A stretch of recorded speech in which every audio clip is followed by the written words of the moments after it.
அடுத்த முதல்வர் யார்? தமிழகத்தில் ஆட்சி அமைக்கப் போவது யார்? 85% வாக்குப்பதிவுக்கு பின் வெளிவந்த பிரம்மாண்ட கருத்து கணிப்பு முடிவுகள். அதாவது தமிழகத்தில் சட்டமன்ற தேர்தல் களம் சூடு பிடித்துள்ள நிலையில் ஜூனியர் விகடன் நடத்திய விரிவான கருத்து கணிப்பு முடிவுகள் அரசியல் வட்டாரத்தில் பெரும் பரபரப்பை ஏற்படுத்தியுள்ளது.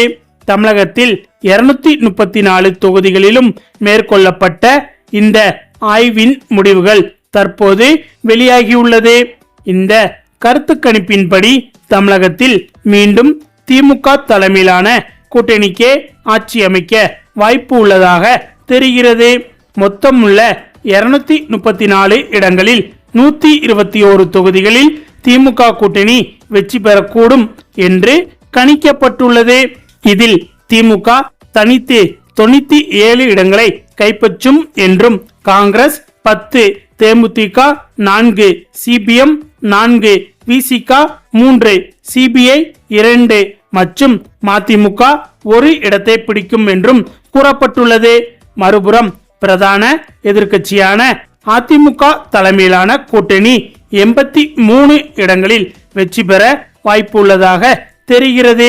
இதில் அதிமுக தனித்து 75 இடங்களிலும், பாமக, அமமுக, பாஜக ஆகியவை தலா 2 இடங்களிலும், புரட்சி பாரதம் 1 இடத்திலும் வெற்றி பெறக்கூடும் என்றும் இந்த ஆய்வுகள் தெரிவிக்கிறது. மேலும் இந்த தேர்தலில் புதிதாக களமிறங்கியுள்ள விஜயின் தமிழக வெற்றி கழகம் 3 தொகுதிகளில் மட்டுமே வெற்றி பெற வாய்ப்பு உள்ளதாக தெரிவிக்கப்பட்டுள்ளது. குறிப்பாக விஜய் போட்டியிடும் பெரம்பூர், திருச்சி கிழக்கு மற்றும் ஆர்கே நகர் ஆகிய தொகுதிகளில் தவிக முன்னிலையில் இருப்பதாக கூறப்படுகிறது. அதே சமயம் 27 தொகுதிகளின் முடிவுகள் யார் பக்கமும் சாயாமல் இழுபறியில் இருப்பதாகவும், இது இறுதி முடிவுகளில் மாற்றத்தை ஏற்படுத்தக்கூடும் என்றும் இந்த சர்வே சுட்டிக்காட்டுகிறது. கட்சி ரீதியான ஆதரவில் திமுக கூட்டணி முன்னிலையில் இருந்தாலும் தமிழகத்தின் அடுத்த முதல்வர் யார் என்ற கேள்விக்கு மக்கள் வியக்கத்தக்க வகையில் பதில் கொடுத்துள்ளனர். 44% மக்கள் விஜய்க்கு ஆதரவாக கருத்து தெரிவித்துள்ளனர்.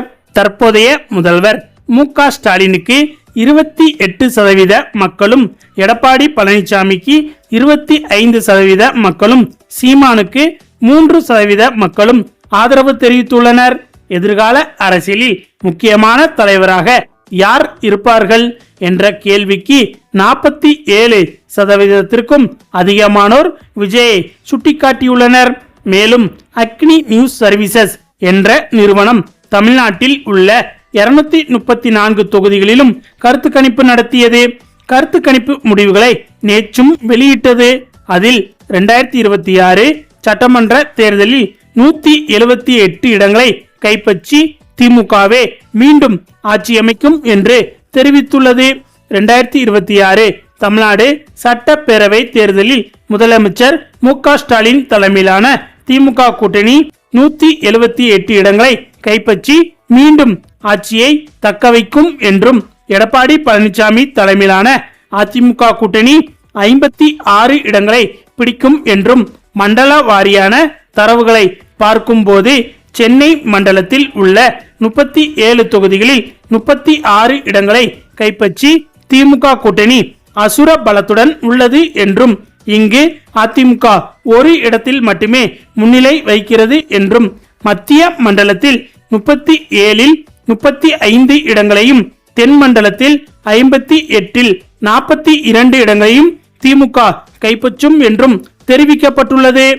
வாக்கு சதவீதத்தை பொறுத்தவரையில் மாநில அளவில் திமுக கூட்டணி அதிகபட்சமாக 45.4% வாக்குகளுடன் முதல் இடத்திலும், அதிமுக கூட்டணி 35.3% வாக்குகளுடன் இரண்டாம் இடத்திலும் உள்ளது.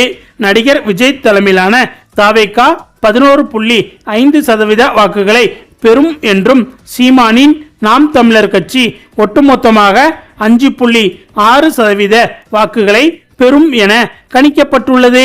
மாவட்ட வாரியான தரவுகளின்படி சென்னையில் 16 தொகுதிகளையும், திருவள்ளூரில் 10 தொகுதிகளையும், திருச்சியில் 9 தொகுதிகளையும், தஞ்சாவூரில் 8 தொகுதிகளையும், காஞ்சிபுரத்தில் 4 தொகுதிகளையும் திமுக கூட்டணி கைப்பற்றும் என்றும் சொல்லப்பட்டுள்ளது. அதே போல நீலகிரி, கரூர், பெரம்பலூர், திருவாரூர், ராமநாதபுரம், அரியலூர் மற்றும் மயிலாடுதுறை ஆகிய மாவட்டங்களில் திமுக கூட்டணி 100% இடங்களை கைப்பற்றும் என ஆய்வு கூறியிருக்கிறது. அதே போல அடுத்ததாக வாக்குப்பதிவுக்கு பின் லயோலா மீண்டும் நடத்திய புதிய கருத்து கணிப்பு ஒன்றில் திடீரென திமுகவுக்கு இணையாக போட்டி போடும் வகையில் அதிமுகவின் வாக்கு சதவீதம் அதிகரித்திருக்கிறது என்று முடிவுகள் வெளிவந்திருக்கிறது. அதாவது திமுகவை விட அதிமுக ஒரே 1% வாக்குகள் தான் குறைந்திருக்கிறது. திமுகவை பொறுத்தவரையில் 32% வாக்குகளையும், அதிமுகவை பொறுத்தவரையில் 31% வாக்குகளையும், விஜயின் கட்சியை பொறுத்தவரையில் 23% வாக்குகளையும், சீமான் கட்சியை பொறுத்தவரையில் 4% வாக்குகளையும் இந்த தேர்தலில் வாங்குவதற்கான வாய்ப்புகள் அதிகமாக இருப்பதாக இந்த புதிய கருத்து கணிப்பின் மூலம் தெரிய வந்துள்ளது. கடந்த முறை லயோலா நடத்திய கருத்து கணிப்பு முடிவுகளின்படி, அதாவது சில நாட்களுக்கு முன்பு நடத்திய கருத்து கணிப்பின் முடிவுகளின்படி திமுகவுக்கும் அதிமுகவுக்கும் இடையே 3 முதல் 6% வாக்குகள் வித்தியாசம் இருந்தது.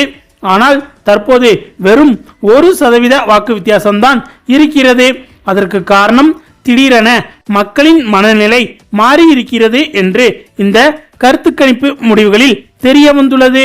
ஆனாலும் அதே சமயத்தில் இந்த ஒரு கருத்து கணிப்பு என்பது அதிமுகவுக்கு ஆதரவாக இருப்பதாக தெரிந்தாலும் இப்போதும் கூட திமுக தான் 1% வாக்கு முன்னிலையில் இருக்கிறது என்பதும் குறிப்பிடத்தக்கது. அது மட்டுமில்லாமல் இன்னும் தெளிவாக சொல்ல போனால் தற்போது 100 கருத்து கணிப்புகள் வெளியாகிறது என்றால் அதில் 70% கருத்து கணிப்பு நிறுவனங்கள் திமுக தான் அடுத்து ஆட்சியை பிடிக்கும் என்று முடிவை தெரிவிக்கின்றன. மற்றபடி 25% கருத்து கணிப்பு முடிவுகள் தான் அதிமுகவுக்கு ஆதரவாகவும், வெறும் 5% கருத்து கணிப்பு முடிவுகள் தான் விஜய்க்கு ஆதரவாகவும் கணிக்கப்பட்டு இருக்கிறது என்பது குறிப்பிடத்தக்கது.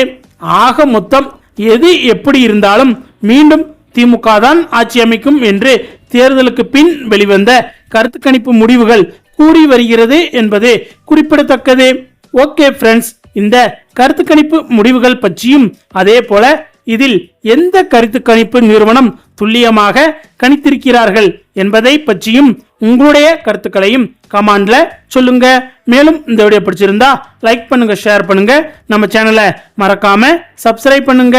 தேங்க்ஸ் ஃபார் வாட்சிங்.